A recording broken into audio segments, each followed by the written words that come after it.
안녕하세요, 여러분. 소프트웨어 융합대학의 이정근 교수입니다. 이번 학기 여러분들과 함께 논리 설계 및 실험 교과목을 운영하게 되었고요. 기본적으로 이제 수업에 대한 실라버스 운영 사항을 좀 말씀드리기 위해서 스마트 캠퍼스 쪽으로 가보도록 하겠습니다. 스마트 캠퍼스의 논리 설계 및 실험 교과목의 강의 계획서입니다. 우선 이 과목은 소프트웨어 융합대학의 공통 전성 교과목이고요. 그리고 학점은 3학점짜리 학점입니다. 담당 교수는 좀 전에 말씀드린 바처럼 이정근 저가 되겠고요. 이 수업에 대해서는 제가 개인적으로 GitHub를 많이 활용하기 때문에 좀 더 세부적인 수업에 대한 내용은 다시 GitHub로 넘어가서 여러분들에게 좀 설명해 보도록 하겠습니다. 수업 GitHub 주소는 다음과 같습니다. https://github.com 정근리 로직 디자인 이 주소에서 L과 D가 대문자라는 것을 좀 기억해 주시고요. 이 링크를 따라 들어가시면 수업에 대한 실라버스를 찾아보실 수가 있습니다. 자, 이렇게 수업에 대한 실라버스가 GitHub로 나와 있고요. 차근차근히 하나씩 이야기해 보도록 하겠습니다. 교과목의 제공분 여러 번 말씀드렸지만 논리회로 및 실험입니다. 본 교과목에서는 다양한 논리회로에 대해서 배우고 그 동작을 실험, 여기서는 시뮬레이션을 통해서 동작을 검증하고 이해하는 단계를 갖도록 하려고 합니다.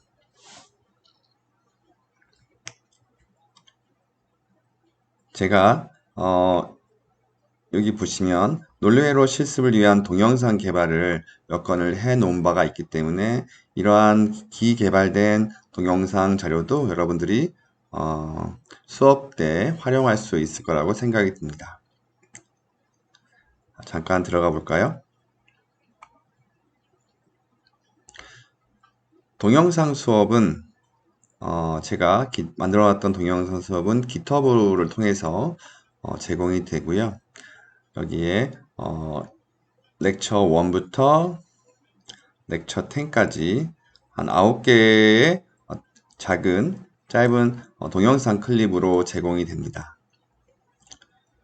저희가 실습에서 로지심이라는 논리회로 시뮬레이터를 사용할 것이기 때문에 이런 로지심이라는 툴을 어떻게 다운로드 받고 설치하는지에 대한 동영상을 제공하고 있습니다.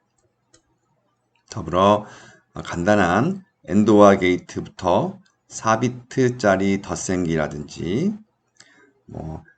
메모리 소자 중에 하나인 D 플립플랍을 이용한 회로라든지 1부터 n까지 세는 그런 카운터를 설계한다든지 이런 것들에 대해서 제가 동영상을 통해서 자료를 제공할 것이고요. 여러분들이 실습을 할 때 이런 영상을 참고해서 만드시면 좀 더 도움이 되지 않을까 생각합니다. 동영상은 절차마다 하나씩 잘 설명을 하면서 넘어가기 때문에 여러분들이 필요에 따라서 동영상을 세웠다 또는 중지했다 또 플레이했다가 중지했다 하면서 여러분들이 필요한 부분을 자세히 보고 실습을 따라 할 수 있을 거라고 생각이 듭니다.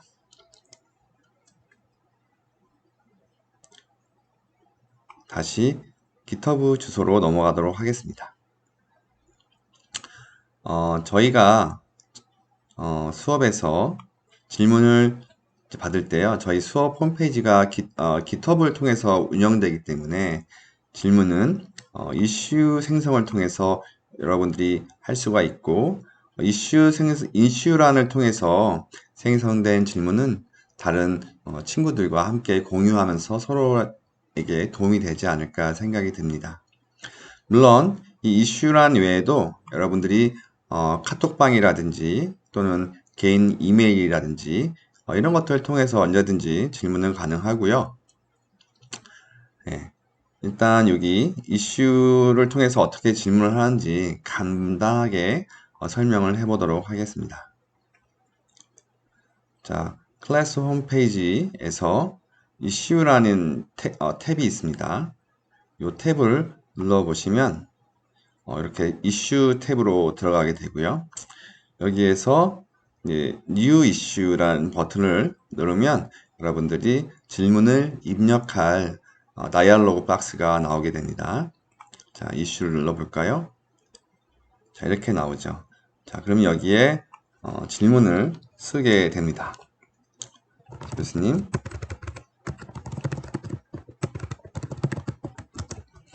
물리회로란 무엇인가요? 이런 식으로 질문을 할 수가 있겠죠. 여기에는 좀 더 세부적인 질문의 내용이 들어갈 것입니다. 이 회로는 무엇인가요? 어떻게 정의되는 것인가요? 잘 설명 부탁드립니다. 감사합니다. 이와 같이 여러분들이 질문을 할 수가 있습니다. 그리고 Submit New Issue를 버튼을 눌러주시면 이 질문이 마치 게시판에 질문 올라가듯이 올라가게 됩니다. 자, 그러면 이와 같이 질문이 올라왔잖아요. 그죠? 그러면 제가 여기에 대한 답을 달 거예요. 안녕하세요.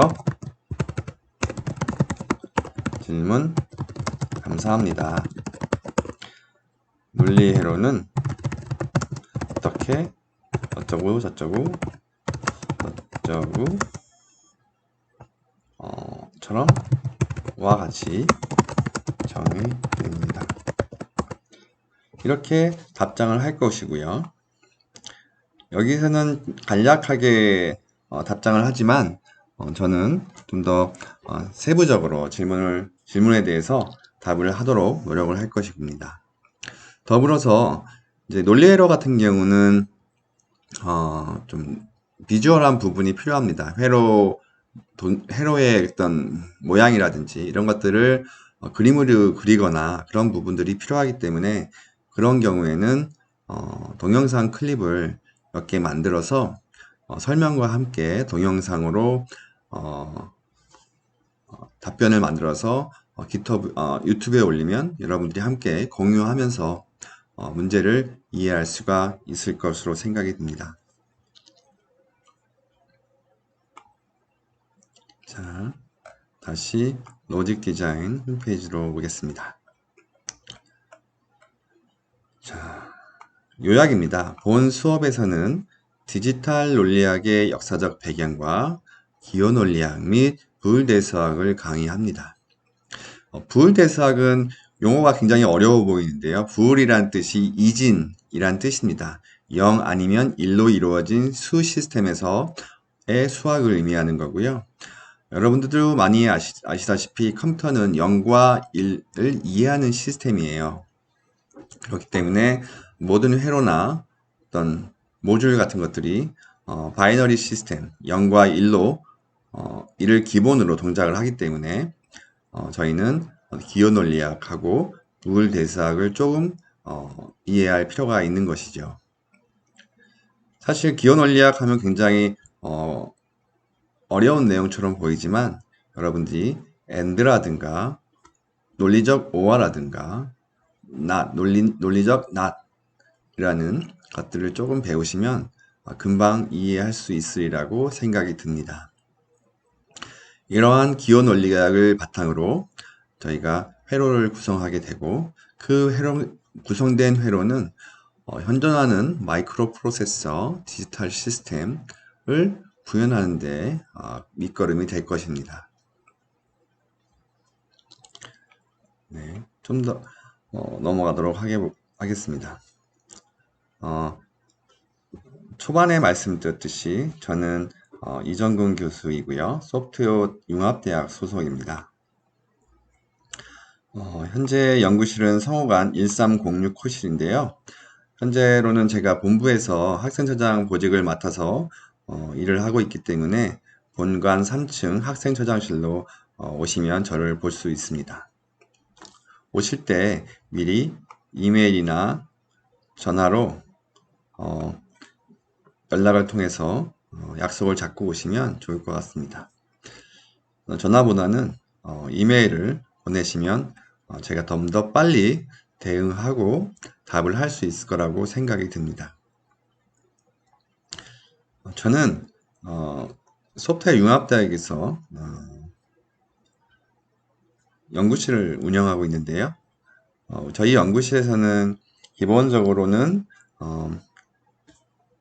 디지털 회로 또는 고성능 시스템 등을 연구하고 있었습니다.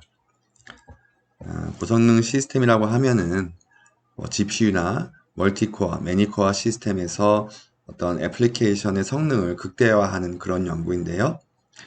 여러분들도 알다시피 최근에 AI 연구가 많이 이루어지고 있기 때문에 저희 연구실에서도 딥러닝에 근거한 AI에 대한 연구를 하고 있고요. 특히 하드웨어 설계라든지 또는 고성능 GPU 등을 활용한 고속의 인공지능 가속기를 설계하고 구현하는 일에 연구를 하고 있습니다. 저희 연구실이 궁금한 학생들은 이 홈페이지를 오시면 될 것 같아요. 홈페이지의 주소는 www.onchip.dash입니다. 이 주소로 오시면 저희 연구실에 대해서 자세히 알 수 있고요. 더불어서 멤버란에 가시면 저에 대한 정보를 좀 더 아실 수 있을 겁니다. 네. 이 사진은 좀 오래된 것이기 때문에 저를 다시 보면 알아볼 수 없을 수 있겠네요. 네. 자, 관심 있으신 분들은 한번 쭉 훑어보셔도 좋을 것 같습니다. 다시 GitHub으로 넘어가세요. 그리고 저희 담당 조교는 김동영 학생입니다. 김동영 학생은 현재 성호관 1211호 인베디드 SOC 연구실에 위치하고 있고요. 이메일은 다음과 같습니다. 뭔가 질문이라든가 궁금한 점이 있다면 이메일을 통해서 연락을 하고 약속을 잡은 후에 김동영 학생을 찾아가서 도움을 받을 수 있을 거라고 생각이 듭니다. 교재에 대해서 좀 말씀드리도록 하겠습니다. 저희 교재는 디지털 논리회로 및 컴퓨터 설계라는 책이고요. 데이비스 해리스랑 사라 해리스가 공저한 책입니다. 자, 요 책입니다. 요 책, 디지털 디자인 앤 컴퓨터 아키텍처. 이 책은 현재 2판까지 나와 있는 상태고요. 이제 아마 출판사는 다른 것으로 알고 있어요. 그래서 여러분들이 교재를 구매하실 때 요 책이거나 또는 요 책을 구매하시면 될 텐데 이 책은 사실 이제 시간이 된 책이고요. 최근에 좀 더 업데이트된 책이 이렇게 이런 모양을 한 이런 표지를 갖고 있는 책이라고 볼 수 있겠습니다. 자, 가격이 이렇게 되어 있는데요. 사실 만약에 여러분들이 이전에 봤던 이전 버전의 책을 얻으실 수 있다면 이 책을 가지고 공부하셔도 전혀 문제가 없을 겁니다. 또한 이 책은 디지털 논리와 컴퓨터 설계 책은 도서관에도 몇 권 있으니까 도서관 책을 활용하셔도 될 것 같습니다. 네. 혹시 여러분들이 가능하다면 이 책을 구매하셔서 공부를 하시면 될 것 같고요.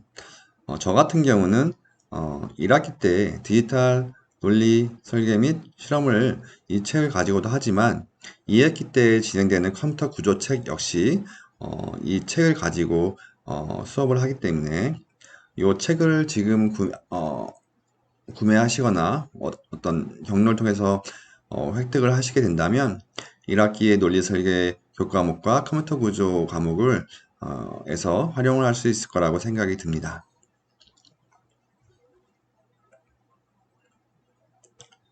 네.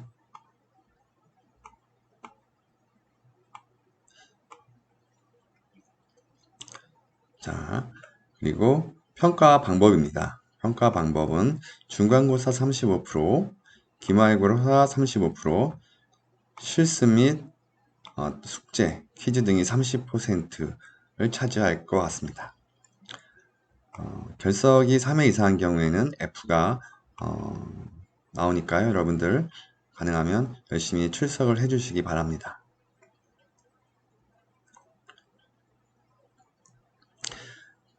이번 학기에는 챕터 1부터 챕터 5까지 진행될 예정인데요. 기본적으로 중간에 챕터 4장은 이제 챕터 5장과 순서를 바꾸어서 운영을 할 계획입니다. 챕터 1장에서는 왜 논리 회로를 공부해야 하는지 이런 것들에 대해서 좀 말씀을 드리려고 합니다. 최근 인공지능, IoT 시대에 논리 회로 및 컴퓨터 구조에 대한 이해가 왜 필요한지 이런 것들에 대해서 설명을 하려고 하고요. 기본적으로 여러분들이 꼭 하드웨어를 전공하고 사회에 나가서 하드웨어 관련된 일을 하지 않더라도 소프트웨어를 최적화하거나 좀 더 고성능을 만들 때 하드웨어에 대한 이해가 반드시 필요하기 때문에 여러분들이 만약에 논리회로 및 컴퓨터 구조에 대한 이해를 많이 갖고 있다면 좀 더 고급 엔지니어로서 활동을 할 수 있지 않을까 생각을 합니다. 그리고 아까 저희 연구실에서 하는 일을 말씀드렸듯이 최근에 딥러닝이라든가 이런 것들 인공지능에 대한 연구가 많이 활성화되고 있는데요. 인공지능 딥러닝 같은 경우는 트레인이나 학습이나 추론에 많은 연산이 필요하게 됩니다. 이런 경우에 실시간으로 인공지능을 적용하기 위해서는 우리가 고성능의 시스템이 필요하고요. 이런 고성능 시스템을 설계하는 한 방법으로 하드웨어를 설계하는 방법이 있겠죠.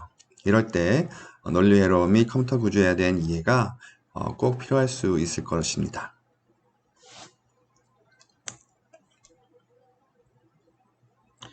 자, 이러한 논리회로 및 컴퓨터 구조에 대한 필요성을 이제 찾은 다음에는 두 번째로는 가장 근본이 되는 수가 컴퓨터 내부에서 어떻게 표현되는지에 대해서 강의를 할 예정이에요. 모든 자료나 모든 어떤 구조라는 것이 컴퓨터 내부에서는 다 바이너리 형태의 수로 표현되기 때문에 이런 것들을 좀 이해할 필요가 있고요. 수 아니더라도 문자 같은 경우도 1과 0의 시퀀스로 표현되기 때문에 수에 대한 표현에 대한 이해는 좀 더 하드웨어를 이해하는 데 도움이 될 것입니다. 그래서 2주차 정도에서는 정수가 컴퓨터 내부에서 어떻게 표현되는지 이런 것들에 대해서 수업을 할 계획입니다. 더불어서 양수, 음수가 어떻게 표현되는지도 자세하게 알아볼 계획이에요. 그리고 그 다음 주차에서는 최근에 모든 마이크로 프로세서가 활용하고 있는 CMOS 또는 핀팻이라는 반도체 회로에 대해서 짧게 설명하고요. 그 전에 특정 기능을 갖는 회로 블록을 만드는 기본 회로인 엔드 게이트, 오아 게이트, 낫 게이트, 난드 게이트, 노아 게이트 등에 대해서 짧게 설명해 보도록 하겠습니다. 엔드 게이트만 간략히 말씀드리면 두 개의 바이너리 변수가 둘 다 1일 때만 출력이 1인 이러한 게이트를 우리가 엔드 게이트라고 하죠. 두 개의 입력 중 하나만이라도 0이면 출력은 0이 되는 것이 엔드 게이트입니다. 반면에 오아 게이트는 두 입력 중에 하나만이라도 1이면 출력이 1이 되는 이런 게이트를 우리는 오아 게이트라고 합니다. 이런 게이트에 대한 이해를 한다면 여러분들은 어떠한 논리 회로도 구성할 수가 있습니다. 최근에 재밌는 동영상이 있었는데요. 저는 수업 준비를 하다가 학생들에게 어떤 얘기를 하면 좀 재밌을까라고 좀 고민하면서 찾아봤는데 마인크래프트를 이용해서 논리 회로를 설계하는 그런 친구들이 있더라고요. 더불어서 아까도 말씀드렸듯이 엔드 게이트, 오어 게이트, 낫 게이트 이런 것들을 우리가 만들 수 있으면 모든 프로세서의 어떤 마이크로 프로세서도 만들 수 있다고 말씀을 드렸잖아요.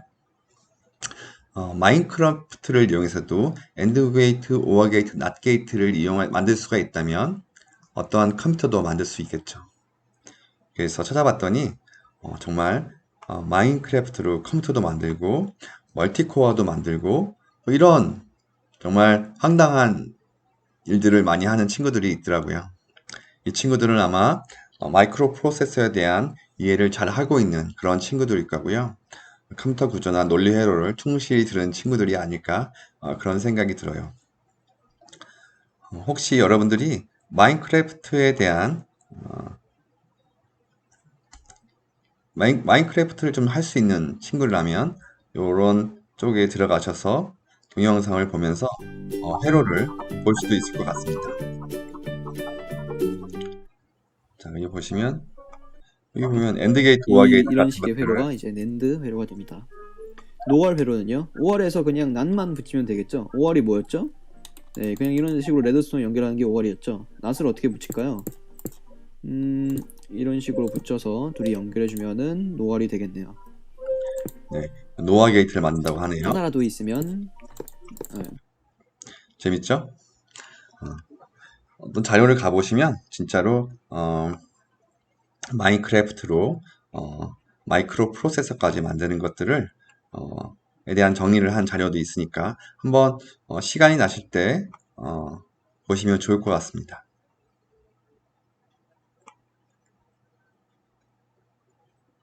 이 장에서는 조합 회로라는 것을 배우게 될 예정입니다. 조합 회로는 영어로 Combinational Logic 회로예요.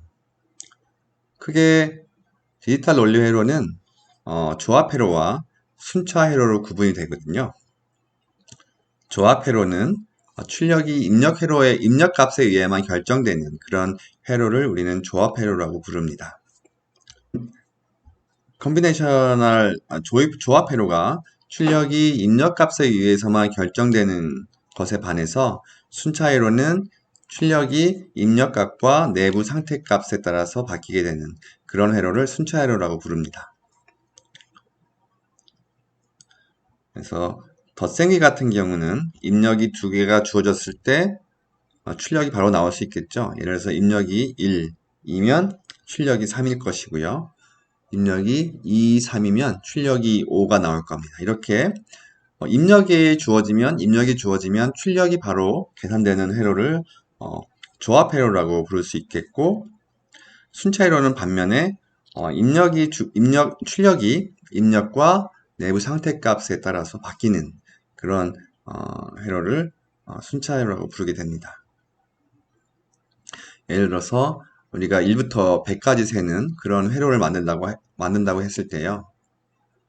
입력이 매번 입력이 들어올 때마다 버튼이 눌릴 때마다 값이 일씩 증가해야 되는데, 일씩 증가한다는 것은 이전 상태가 있기 때문에 그 값에서 증가한다는 걸 의미할 수 있겠죠. 그래서 버튼이 누르면 1에서 2, 또 버튼이 누르면 2에서 3, 또 버튼이 누르면 3에서 4, 이와 같이 내부 상태가 있어야 돼요. 현재 상태가 있고 외부 입력이 버튼이 눌러졌을 때 현재 상태에다가 이를 더해서 다음 상태를 만들게 되는 것이죠. 이러한 회로를 우리는 순차 회로라고 말씀드릴 수 있겠습니다. 자, 그리고 이렇게 사장까지 우리가 조합 회로, 순차 회로 이런 것들에 대한 이해를 배운 다음에 이제 좀 더 큰 회로를 만들기 위한 디지털 빌딩 블록에 대해서 좀 강의를 할 계획입니다. 디지털 빌딩 블록은 덧셈기라든지 뺄셈기, 비교기, ALU, 시프터 이런 것들을 의미하고요. 더불어서 메모리도 디지털 빌딩 블록의 하나가 되겠죠. 우리가 마이크로 프로세서 같은 것들을 엔드 게이트, 오어 게이트 단위부터 만들려면 너무나 이제 좀 복잡할 거예요. 그러니까 우리가 이걸 큰 시스템을 만들 때는 좀 더 계층적인 접근을 해야 되는데, 그러니까 엔드 게이트, 오어 게이트, 낫 게이트 등을 활용해서 덧셈기를 만들어 놓고 또 뺄셈기를 만들어 놓고 또는 ALU를 만들어 놓고 그런 다음에 이런 이제 좋은 라이브러리, 좋은 모듈들을 잘 만들어 놓는다면 언제든지 우리가 큰 시스템을 만들 때 이런 미래에 만들어 놨던 덧셈기, 뺄셈기들을 빌딩 블록처럼 레고에서 사용되는 빌딩 블록처럼 사용해서 빨리빨리 만들 수가 있을 겁니다. 그래서 챕터 5장에서는 자주 많이 사용되는 빌딩 블록들에 대해서 강의를 하고요. 그리고 이제 이 부분은 옵셔널한 부분인데요. 저희가 시간이 좀 빨리 수업이 진행된다면 하드웨어 설계 언어에 대해서도 강의를 해볼 예정입니다. 이전 학기까지는 사실은 이제 1장, 2장, 3장, 5장을 수업을 했는데 이번 학기에는 혹시 시간이 된다면 챕터 4장도 추가로 한번 강의를 진행해 보도록 하겠습니다. 요거는 옵션이니까요. 여러분들을 고려해 주시기 바랍니다. 예, 실습은 로지심이라는 논리회로 설계 및 시뮬레이터를 사용할 예정이고요. 오픈소스 소프트웨어이고 누구나 쉽게 다운로드 받고 수정도 가능합니다. 이 로지심에 대한 설치 및 사용에 대해서는 따로 비디오 클립을 통해서 제공할 예정이고요. 여러분들이 다음 동영상 클립에서 논리회로 시뮬레이터인 로지심을 좀 더 자세히 알아볼 수 있을 거라고 생각이 듭니다. 자, 오늘 소프트웨어 우리 이 논리 설계 및 실험에 대한 수업 오리엔테이션을 진행했는데요. 혹시 여러분들이 수업을 들으면서 지금 이 오리엔테이션 내용 중에서 혹시 더 궁금한 사항이라든지 질문 사항이 있으면 우리가 만들어놨던 카톡방이라든지 아니면 GitHub의 이슈란을 통해서 여러분들이 좀 더 질문을 해주신다면 제가 성심껏 답변을 달도록 하겠습니다. 이번 학기 열심히 좀 해서 많은 것을 좀 얻어가는 그런 시간이었으면 좋겠고요. 컴퓨터 관련 학과에서는 자료구조 알고리즘 또는 컴퓨터 구조 논리 회로가 아주 기본적인 교과목으로 인식되고 있기 때문에 이런 과목을 좀 충실히 들어야지 여러분들의 어떤 기초가 쌓인다고 볼 수가 있겠습니다. 그래서 여러분들 좀 기존의 프로그래밍 과목과는 좀 다를 수 있겠지만 좀 더 열심히 해주시면 좋을 것 같고요. 이번 학기 배우는 내용들이 여러분들이 소프트웨어 엔지니어로서도 좀 더 고급진 프로그램을 짤 수 있는데 기여하지 않을까 생각이 듭니다. 자, 이상입니다. 감사합니다.